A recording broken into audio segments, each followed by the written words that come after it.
नमस्कार. आज आपण अगदी सॉफ्ट, मऊ, लुसलुशीत, अगदी बाजारामध्ये जसे मोमोज मिळतात, अगदी त्याच पद्धतीचे व्हेज मोमोज कसे बनवायचे ते बघणार आहोत. तर सर्वात आधी या ठिकाणी 250 ग्राम मैदा घेतलेला आहे. मैदा स्वच्छ चाळून घ्यायचा. या मैद्यामध्ये साधारण 15 ते 20 मीडियम साईजचे मोमोज तयार होतात. आता यामध्ये चवीनुसार मीठ, 1 चमचा तेल घालायचं आणि यामध्ये थोडं पाणी घालायचं आणि हा मैदा आपल्याला छान घट्ट असा भिजवून घ्यायचा आहे. लक्षात ठेवायचं, मोमोजसाठी जेव्हा आपण मैदा भिजवतो त्यावेळेला तो घट्ट भिजला गेला पाहिजे, म्हणजे आपल्या मोमोजला शेप अगदी व्यवस्थित येतो. तर इथे तुम्ही बघू शकता, या पद्धतीचा असा घट्टसर आपल्याला हा मैदा भिजवून घ्यायचा आहे. आपला हा मैदा आता भिजवून तयार आहे. याला 2 ते 3 मिनिटं व्यवस्थित मळून घ्यायचं, म्हणजे तो छान सॉफ्ट होतो. आता आपल्याला साईडला याला ठेवून द्यायचं आहे 15 ते 20 मिनिटांसाठी. तोपर्यंत आपण आता स्टफिंगची तयारी करू. त्यासाठी एक लोखंडी कढई घेतलेली आहे. यामध्ये 1 चमचा तेल घालायचं. आता ही सर्व प्रोसेस आपल्याला झटपट आणि हाय फ्लेमवर करायची आहे. आता यामध्ये आपल्याला बारीक चिरलेला लसूण घालायचा, बारीक चिरलेला कांदा घालायचा आहे. त्याचबरोबर एकदम बारीक चिरलेलं गाजर घालायचं आहे. त्यानंतर एकदम बारीक चिरलेली शिमला मिरची आणि बारीक चिरलेली पत्ताकोबी घालायची आहे. तर या ठिकाणी तुम्ही गाजर आणि पत्ताकोबी किसणीने किसून सुद्धा घालू शकता, परंतु या पद्धतीने अशी एकदम बारीक चिरून घातली तर तिचा फ्लेवर छान लागतो.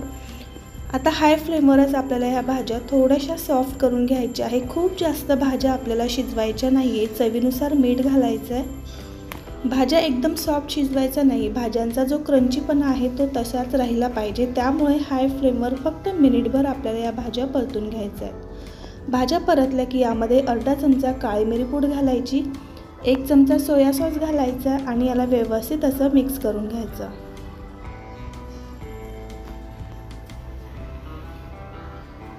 आता आपण याला छान प्रकारे असं मिक्स करून घेतलेलं आहे. आता सगळ्यात शेवटी यामध्ये घालायचं आहे किसलेलं पनीर.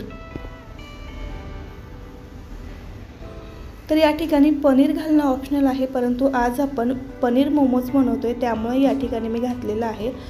फक्त भाज्या घातल्या तरी देखील चालेल. आता पनीरसुद्धा भाज्यांसोबत 1 मिनिटभर आपल्याला परतून घ्यायचं आहे. त्यानंतर लगेचच गॅस बंद करायचा आणि आपलं हे मोमोजसाठीचं सारण तयार झालं.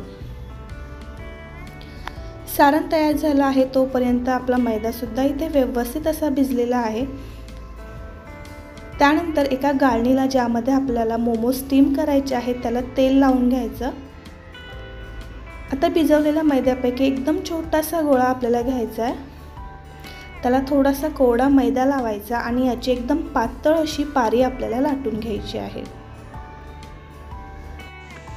तर ही पारी आहे ती आपल्याला एकदम पातळ लाटायची आहे, म्हणजे आपले मोमोज आहेत ते एकदम छान सॉफ्ट असे तयार होतात. तर हे बघा, व्हिडिओमध्ये दाखवल्याप्रमाणे छान पातळ पारी आपली लाटून झाली.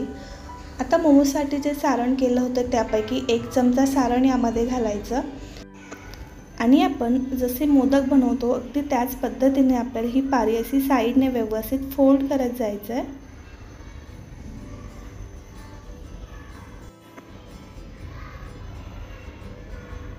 असं फोल्ड करून घेतल्यानंतर वरच्या कडा एकसाथ आपल्याला जॉईन करायच्या आहे आणि थोडंसं असं पिळून घ्यायचं आहे.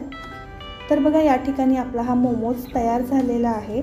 तेल लावलेल्या गाळणीवर आपण हा मोमोज ठेवूयात. आता मोमोजचा आपण दुसरा एक शेप कसा बनवायचा ते सुद्धा बघू. त्यासाठी इथे मी छान पातळ पारी आणि याचा आता आपल्याला फक्त अर्धा भाग फोल्ड करायचा आहे, संपूर्ण गोल फोल्ड करायचं नाही. तर इथे व्हिडिओमध्ये दाखवल्याप्रमाणे अर्धा भाग आपण याचा फोल्ड करून घेतलेला आहे आणि जो बाकीचा राहिलेला अर्धा भाग आहे तो आपल्याला फोल्ड केलेल्या भागावर व्हिडिओमध्ये दाखवल्याप्रमाणे असा चिपकवायचा आहे आणि याला असा अर्ध्या चंद्रासारखा आकार द्यायचा. तर बघा, हा मोमोजसुद्धा दिसायला अप्रतिम दिसतोय. तर बघा, या शेपमध्ये सुद्धा आपला हा मोमोज तयार झाला.